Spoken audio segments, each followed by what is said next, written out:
Good morning, everyone. Welcome back. Thank you for joining us. I'm Steve, I'm Scott. and together we are Backyard Musings, broadcasting Apple Valley, California. Science and Technology Channel. Yes, and just to let you know, I'm having a bad hair day. Something's going on, so I know a lot of you are going to comment on that. It's just a bad hair day, okay? Okay, this is really interesting. I say that every time, but it is. After There's January's Southern California wildfires, the question of burying energy infrastructure to prevent future fires has gained renewed urgency in the state of California. While the exact cause of the fires remains under investigation, California utilities have spent years undergrounding power lines to mitigate fire risks. Pacific Gas and Electric, which has installed over 12, almost 1,300 kilometers of underground power lines since 2021, estimates the method is 98% effective in reducing ignition threats. Southern SoCal Edison has buried over 40% of its high-risk distribution lines, and 63% of San Diego Gas and Electric's regional distribution system is now underground. Would you like to know more? Okay, so just a sidebar on this thing. So the amount of money that we're going to be talking about in this taping or this topic is just outrageous. But you consider the amount of money, and I don't know if maybe people in California, but not people that live outside of California, but PG&E and SCE it's cost them millions and millions of dollars in lawsuits that they've had to pay. You would think that they would just do this, but yet they're going to do this probably, and whatever they spend on this is going to be passed on to the consumer, which is totally wrong. Don't get me started on my love for Southern California Edison, who is our power supplier down here in Southern California, and PG&E in the central and northern part of the state. They're like organized crime. We need more types of energy in the state. More types. We do, but they should do this just on their own, just for the safety of the consumer. Well, it's infrastructure. It's infrastructure. Just keeping up with the times. So, but anyway, so the exorbitant cost of underground construction leaves much of the U.S. power grid's 8.8 million kilometers of distribution lines and 180 million utility poles exposed to tree strikes, flying debris, and other opportunities for sparks to cascade into a multi-acre blaze. And not just multi-acre, but I mean, we've had, again, if you haven't paid attention in the last 10 years, we've had complete communities Seems like every year. Every year. Yeah, exactly. Wiped out. And I mean, I've talked to some of these people that have had to relocate, and it's devastating. So, anyway, where did I leave off there? So recognizing the need for the cost-effective underground grounding solutions, the U.S. Department of Energy launched GOPHERS in January 2024. That's an acronym. We're not unleashing gophers into the society. Yeah, GOPHURRS. And so that 3-year program pours 30. So we're 1 year into that program, right? Yep. 3-year program pours $34 million into 12 projects to develop more efficient undergrounding utilities or technologies that minimize surface disruptions while supporting minimum voltage power lines. So I'm all for this millions of dollars being spent like this. I'm not all for, Bert and Ernie in Iraq or drag show opera. I'm not for that. Yeah, or transgender mice. Yeah. Leave our mice alone. Leave them in the labs. Leave our mice alone. We need them to... leave their gender alone and just let them be lab mice or rats. Right. So one recipient, Case Western Reserve University in Cleveland, Ohio. Cleveland, we love Cleveland. Some people refer to it as mistake on the lake. Yeah, and we're not a shill for Ohio, right? Right. We're not a shill for Ohio. No. Okay. Is building a self-propelled robotic sleeve that mimics earthworms' characteristic peristaltic movement to advance through soil. Awarded $2 million, Case's peristaltic conduit concept hopes to more precisely navigate underground and reduce the risk of unintended damage, such as breaking an existing pipe. All right, despite its benefits, undergrounding remains cost prohibitive, like we were talking about, at US $1.1 to $3.7 million per kilometer, which is a lot. It works out to about $1.8 to $6 million per mile, which is just ridiculous. Yeah. Distribution lines, and 3.7 million to 62 million per kilometer for transmission lines. And again, we got a lot of transmission lines that flow through the valley here. Yeah. We have a transmission line that actually goes from starts in just north of Victorville and goes all the way to Delta, Utah. If you can imagine that. Fascinating. So, anyway, that's and according to the estimates, that's from California's 3 largest utilities, which we discussed 2 of them, and I'm not going to mention their names anymore. That's significantly more than overhead infrastructure, which costs $394,000 to $472,000 per kilometer for distribution lines, and $621,000 to $6.83 million per kilometer for transmission lines. Yeah, these are really high numbers. Crazy. They are. They are. So the most popular method of undergrounding power lines, open trenching, requires extensive excavation, conduit installation, and backfilling, making it expensive and logistically complicated. And it's often impractical in dense urban areas where underground infrastructure is already congested with plumbing, fiber optics, and other utilities. Trenchless methods like horizontal directional drilling provide a less evasive way to get power lines under roads and railways by creating a controlled curved bore path that starts at a shallow entry level angle, deepens to pass obstacles, and resurfaces at a precise exit point.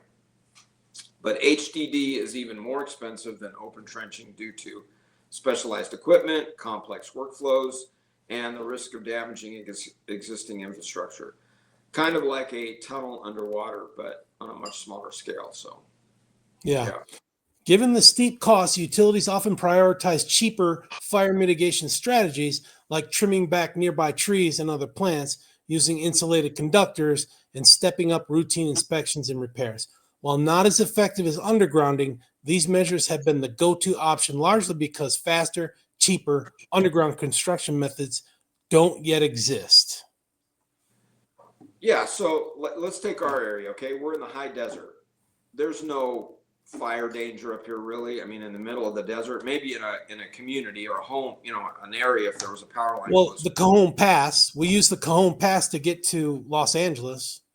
Right. So the Inland Empire, Orange County, LA, that kind of stuff.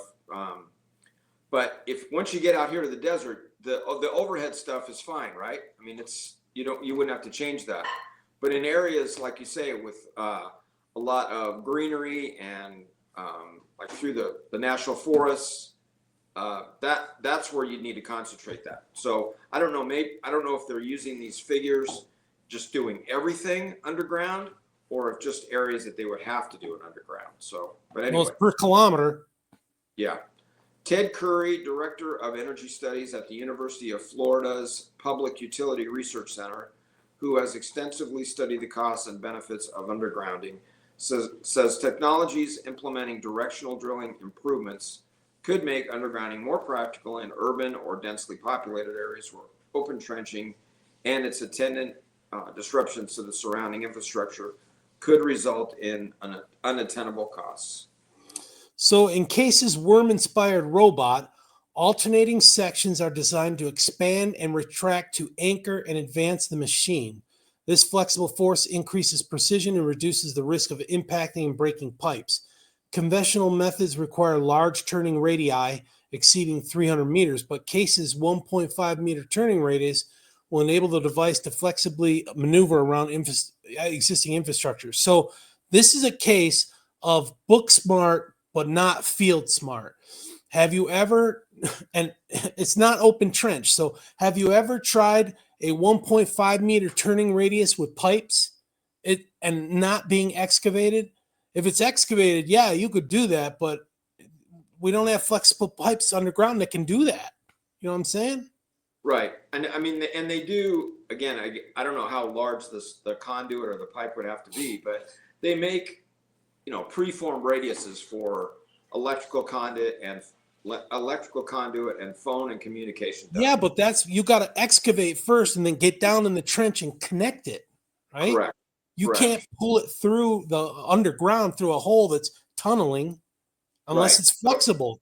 So yeah, so I'm figuring, maybe they encase the cable or the wire in some type of they make underground power line or coated wire that is, it's got a coating or some kind of a material in it where the rodents and stuff won't eat it. Maybe they could do that.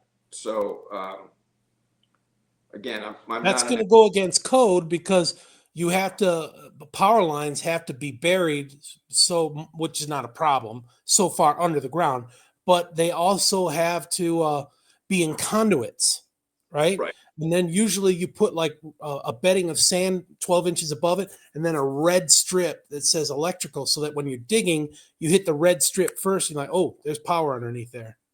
Yeah, or they'll run a wire along there so you can hit it with a detector, right? So Yeah, yeah, yeah. you're not going to dig it up. So yeah, for like fiber optics and stuff, because I know that's been an issue. But anyway, so all right, so this is a quote: "We use actuators to change the length and diameter of each segment," says Catherine Del Torio, an associate engineering professor and co-director of CASE's biologically inspired robotics lab.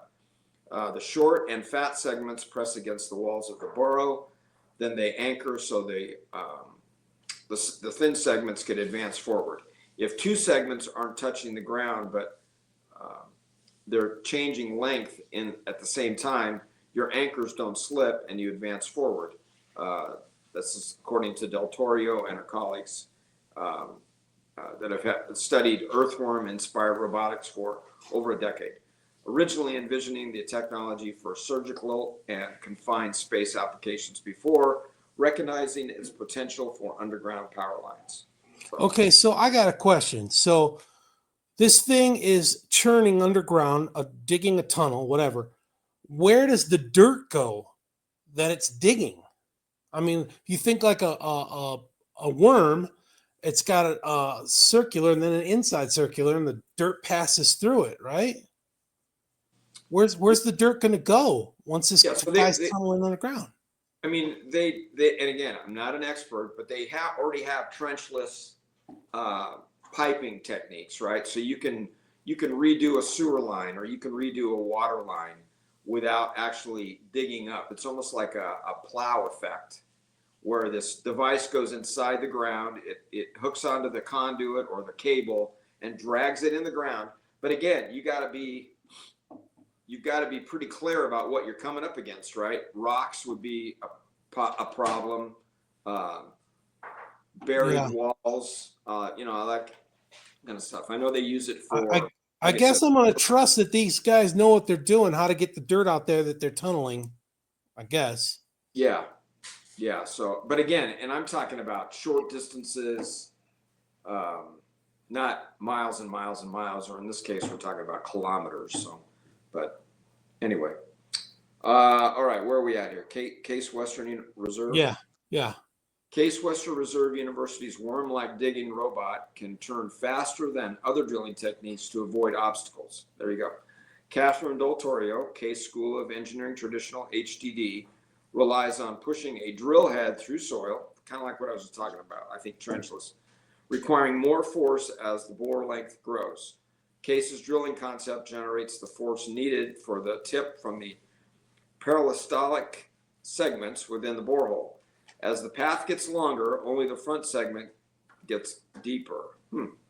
Okay, so if the robot hits something, operators can pull back and change directions, burrowing along the way to complete the circuit by changing the depth. So, yeah, obviously they thought about this stuff. That's cool.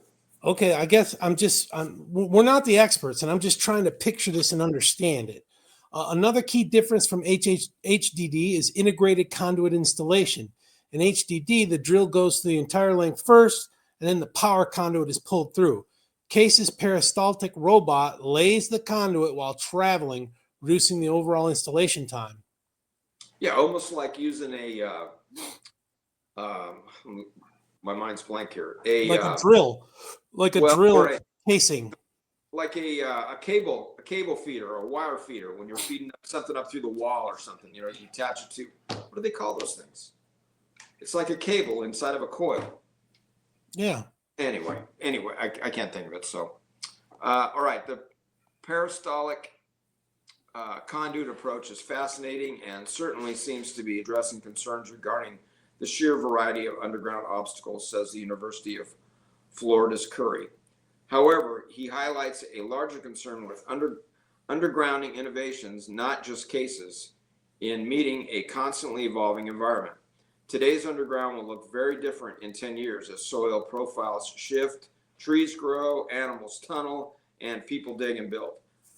Quote, underground cables will live for decades, and the sustainability of these technologies depends on how they adapt to this changing structure, according to Curry. So, Daltorio notes that current undergrounding practices involve pouring concrete around the lines before backfilling. Yeah, it's concrete encased, and it's usually red concrete to protect them from future excavation.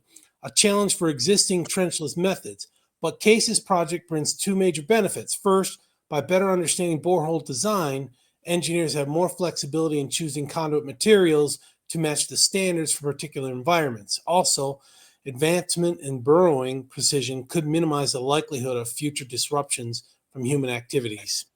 yeah, and if you encase that stuff in concrete, that man, what a job to have to get it up if you've got an issue, right? Oh, yeah, I've done that. It's like you take the backhoe and you just pull until the thing breaks, and then you scoop it out and set it and go to the next, dig and go to the next section.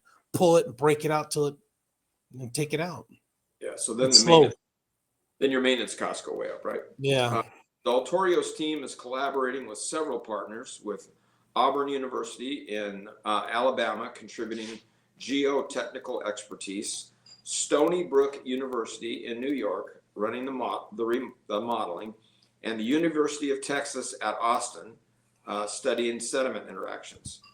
The project aims to have undergrounding costs, though Daltorio cautions that it's too early to commit to a specific cost model. Still, the time-saving potential appears promising. Quote, with conventional approaches, planning, permitting, and scheduling can take months, Daltorio said. By simplifying the process, it might be a few inspections at the endpoints, a few days of autonomous burrowing with minimal disruption to traffic above, and followed by a few days of cleaning, splicing, and inspection. I mean, again, they do that all the time now, right? I mean, if they're going under, they don't put a trench across a freeway. They Right. burrow. It's a directional bore. Yep, they bore Just like we underneath. said. Right. And even in, they could do that, I guess, in city streets too. They could do that, like if you're coming across from a power line or a water line. But again, then you're shutting down traffic and there's an inconvenience and people get bent out of shape about it. So, but it's probably easier to do that in a municipality than it is to do that, like you say, in a freeway, or if you're in an area where there's, like I said, a bunch of rocks and debris and other existing power lines. And I mean, it just could be a nightmare, but this sounds like pretty promising little approach. So yeah. So we went long, folks. And if you're still watching, thank you so much for hanging with us. We'll catch you in the afternoon. Yeah, a lot of opinion on that one. So take care, everyone. Thanks. Okay.